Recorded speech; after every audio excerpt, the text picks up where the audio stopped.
আল্লাহর নবী বিশ্ব নবী রহমাতুল্লিল আলামিন একদিন মসজিদে নববীতে বসা।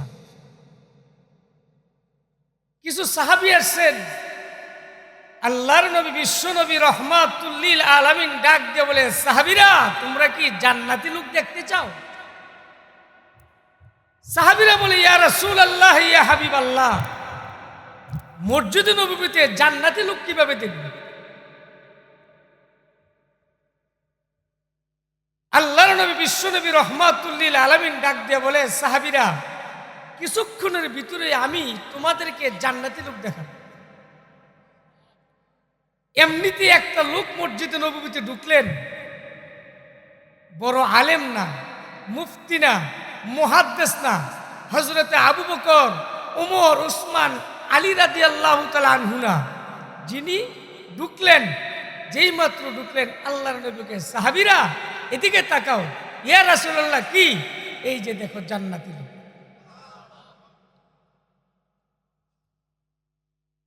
সাহাবীরা কয়, এক সাহাবী আরেক সাহাবীর কাছে বলে, ব্যাপারটা কি? এই লোক রাখা কৃষক, সে জান্নাতি লোক, সে কি এমন আমল করে যে আমলের কারণে জান্নাতি লোক নবীজি বলল? কারণ খুঁজে পায় না। হ্যাঁ, যেমন ৫ ওয়াক্ত নামাজ পড়ে, এক সাহাবী আরেক সাহাবীরকে, আমিও তো ৫ ওয়াক্ত নামাজ পড়ি, হ্যাঁ যা যা আমল করে আমিও তা তা আমল করি, নবীজি তাকে জান্নাতি লোক বলল। সাহাবীদের ভিতরে কানাঘোষা আরম্ভ হয়ে গেল। সাহাবী চলে গেল। দ্বিতীয় দিন আল্লাহর নবী বিশ্ব নবী রহমাতুল্লিল আলামিন ডাক দিয়ে বলে, সাহাবীরা আজকেও কি তোমরা জান্নাতি লোক দেখতে চাও? আল্লাহর নবী বিশ্ব নবী রহমাতুল্লিল আলামিন ডাক দিয়ে বলে, সাহাবীরা তোমরা কি জান্নাতি লোক দেখতে চাও? সাহাবীরা ডাক দিয়ে বলে, ইয়া রাসূলুল্লাহ ইয়া হাবিবাল্লাহ, আমরা আজও জান্নাতি লোক দেখতে চাই। আল্লাহর নবী বিশ্ব নবী রহমাতুল্লিল আলামিন ডাক দিয়ে বললেন, এই যে দেখো জান্নাতি লোক।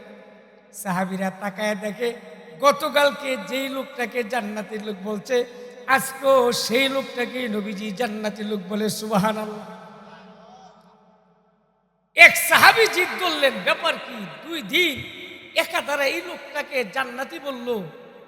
সাহাবী মনে মনে প্রতিজ্ঞা করলেন, হ্যাঁ কি আমলটা করে এমন যার কারণে নবীজি এমন একজন কৃষক বদুয়া গ্রাম্য লোককে জান্নাতি লোক বলছে, যতক্ষণ পর্যন্ত তার কোন আমলের কারণে সে আমাদের থেকে আরো উপরে হইয়া জান্নাতি লোক নবীজি বলে, আমি তার সাথে যাব।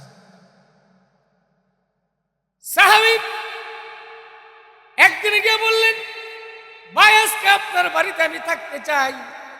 ওই গ্রাম্য সাহাবী ডাক দিয়ে বললেন, ভাই কেন, আপনার বাড়িতে কি হয়েছে? একটু মন কষাকষি, যার কারণে আমি আপনার বাড়িতে আজকে থাকতে চাই। সাহাবী বললেন, ভাই অসুবিধা নাই, আমার বাড়িতে থাকো। এই সাহাবী দেখার জন্য তার এখানে গেছে। সাহাবীর সাথে দিনের বেলা সময় কাটালেন, রাত্রবেলা সময় কাটালেন।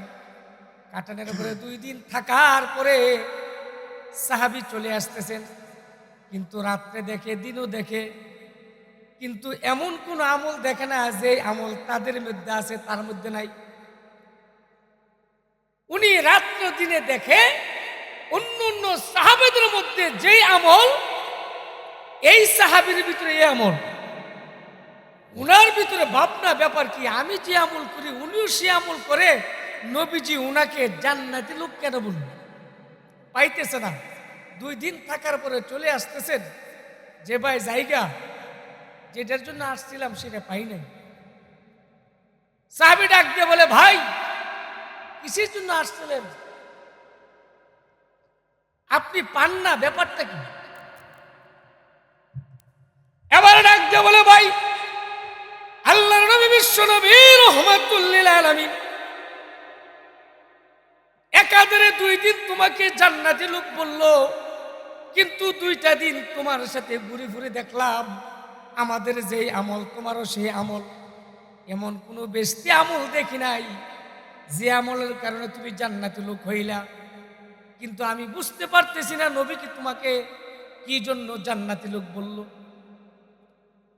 এবার সাহাবী ডাক দিয়ে বলেন, আমি একটা গোপন আমল করি, 2 দিন পর্যন্ত তুমি আমাদের বাড়িতে বেড়াইতে আসছো, আমি 2 দিন ধরে এই আমলটা বন্ধ করে দিছি, যাতে করে আমার আমলটা আমার আল্লাহর আমাকে ব্যতীত দুনিয়ার কোনো মানুষ না জানে। সুবহানাল্লাহ। সাহাবী ডাক দিয়ে কয়, তাহলে এটা কি আমল তুমি 2 দিন বন্ধ করে দিলা, আর এই আমলের কারণে তোমাকে জান্নাত দিয়ে দিল?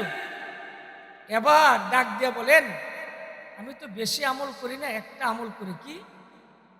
আমি যখন প্রতিদিন ঘুমাই, আমি যখন বিছানায় ঘুমাইতে যাই, এ দুনিয়াতে আসছি, একদিন থাকবো না, আমার শত্রু যারা, আমাকে গালি দেয় যারা, আমার গীবত করে যারা, আমার শিকায়েত করে যারা, আমার দুর্নাম করে যারা, আমি ঘুমানোর আগে বলি, আল্লাহ, আমার শত্রু, আমার যার গীবত করে, আমার শিকায়েত করে, আমার দুর্নাম করে, আমাকে কটূক্তি করে, আমাকে গালিগুলোজ করে, আল্লাহ আমি নিজ ইচ্ছায় তাদেরকে মাফ করে দিলাম। সুবহানাল্লাহ।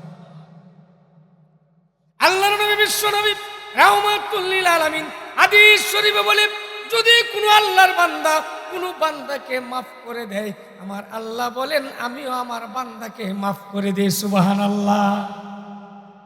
এই হাদিসের দিকে লক্ষ্য করে আমি বললাম, আলহাজ হযরতে মাওলানা হুসাইন আহমদ রহমাতুল্লাহ আলাই আমার ওস্তাদ ছিলেন। উনি সবচেয়ে বেশি ছাত্র অবস্থা থেকে সময় কাটাইতেন আমাদের আজকের সভাপতি আমার দাদা হাবিবুল্লাহ সাহেবদের ঘরে। আমাদের মাওলানা আব্দুল্লাহ ওয়াল রহমতুল্লাহ আলাইহির ওনার একটা খাট ছিল, উনি মাদ্রাসা খাট এখনো আছে, উনি আসলে এই খাটটা থাকতেন, অন্য যে কোনো লোক এটাতে থাকতেন না। উনি আসলে সালামতুল্লাহ আসলে মাদ্রাসাতে আসতো, এটাতে থাকতো, এখান থেকে যেত। ওনাদের নেসবতই মাওলানা আব্দুল্লাহ সাহেবের নেসবতি কিন্তু আমাদের এখানে আস্তে আস্তে আস্তে আস্তে আমরা আলেম হয়েছি, ঠিক কিনা বলি? উনি এলমুল মানতিকের আলেম ছিল, সাধারণ আলেম না। এখন বর্তমানে সারা বাংলাদেশে ওলামায়ে কেরাম জিজ্ঞেস করেন, মেরকাত একটা কিতাব মানতিকের, এটা পড়া, সুল্লাম মানতিকের উঠাই দিছে, মাইবুজি উঠাই দিছে। এই কিতাবগুলি সবচেয়ে কঠিন। সুল্লাম আর মাইবুজির চাইতে বড় বড় মানতিকের কিতাব ছিলেন মাওলানা আব্দুল্লাহ ওয়াল দেওবন্দি রহমতুল্লাহ আলাইহির ঘরের ভিতরে। ওই কিতাবগুলি বুঝার মতো ক্ষমতা সমস্ত আলেমের নেই। এত বড় একজন আলেমের আজকে দুনিয়াতে নেই, উনি চলে গেছে, আমরা ওনার জন্য দোয়া করব। মাওলানা হোসেন আহমদ রহমতুল্লাহ আলাইহি উনি চলে গেছে, উনি এখানে একটা মাদ্রাসার জায়গা নিয়ে গেছে। আমরা চেষ্টা করবো এখানে কিভাবে গোরস্থানের পাশে 24 ঘন্টা কোরআন তেলাওয়াত হয় সেই ব্যবস্থা করার জন্য। উনি কানানগর মাদ্রাসার সভাপতি ছিলেন। এই মাদ্রাসাগুলিতে আমরা নজরে রাখা, এবং উনি যে কথাগুলি বলছেন, উনি কি খারাপ করছেন সেটা আমি বলবো না। আল্লাহ রসুল বলছেন, কেউ ইন্তেকাল করলে তার খারাপ নিয়ে আলোচনা করো না, তার ভালো গুণ নিয়ে আলোচনা করো। আমি একজন আলেম, আমার খারাপ গুণ থাকতে পারে না, আমার ভালো গুণ থাকতে পারে না। নবীজি বলছেন, কোন ব্যক্তির ভালো গুণ নিয়ে আলোচনা করো, খারাপ গুণ নিয়ে আলোচনা করো না, দেখবা তুমি একদিন মরে যাবা, তোমার খারাপ গুণ নিয়ে মানুষ আলোচনা করবে না, তোমার ভালো গুণ নিয়ে আলোচনা করবে।